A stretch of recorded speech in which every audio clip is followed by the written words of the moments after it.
Hello hi అండి అందరికీ ముందుగా హ్యాపీ మండే. మండే సోమవారం అంటేనే శివుడికి ప్రత్యేకమైన రోజు కదండి. ఈ రోజైతే మాత్రం నా పూజ చాలా అంటే చాలా బాగా జరిగిందండి. నేను 16 సోమవారాల వ్రతం చేసుకుంటున్నా కదండి.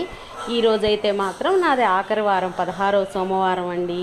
నాకు అసలు 16వ సోమవారం వచ్చిందా అప్పుడే అనిపిస్తుందండి. అప్పుడే అయిపోయినాయా అట్లా అట్లా ఉందండి. అసలు నాకైతే మాత్రం అసలే చాలా బాగా, అంటే నేను ఏ వారానికి ఆ వారం పూలు విషయంలో కానీ చాలా ప్రత్యేకంగా చక్కగా చేసుకున్నానండి. ఈరోజు పూలు అయితే మా వారు ఇవి స్పెషల్గా తెచ్చారండి. బాగున్నాయండి. అసలు గడ్డి చామంతులు చాలా బాగున్నాయి. శివుడికి గడ్డి పూలైనా పెట్టొచ్చండి, ఏ పూలైనా పెట్టొచ్చండి. ఎంత బాగుండిద్దోనండి అసలుకి.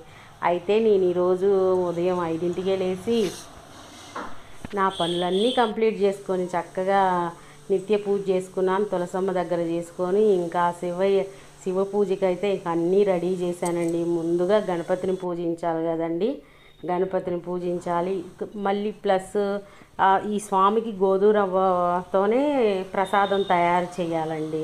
పంచామృతాలతో అభిషేకం చేయాలి. నేను పంచామృతాలు విడివిడిగా అభిషేకం చేయనండి, మొత్తం 5 రకాలు కలుపుకొని అభిషేకం అయితే చక్కగా చేసుకుంటానండి.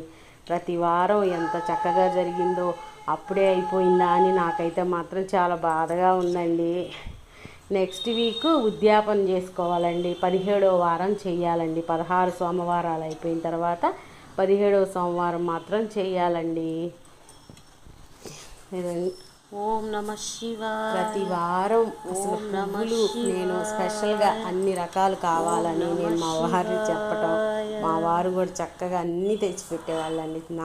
నా 16 సోమవారాల వ్రతం అయితే మాత్రం చాలా బాగా జరిగింది. ఈరోజైతే మాత్రం ఇలా చేసుకున్నానండి నేనైతే మాత్రం. ఇక నేను తాంబూలం ఇవ్వటానికి మా అన్నయ్య మా వదిన్ని పిలిచానండి. వస్తానన్నారు. అదిగోండి హారతి అయితే తీసుకోండి. మీరైతే మాత్రం చక్కగా ఆ శివయ్య ఆశీస్సులు అందరి మీద ఉండాలండి. నా ఛానల్ సబ్స్క్రైబ్ చేసుకోండి, లైక్ చేయండి. నేనైతే మాత్రం ఓం నమ శివాయ. హరహర మహాదేవ, శంభో శంకర. ఓకేనండి బాయ్.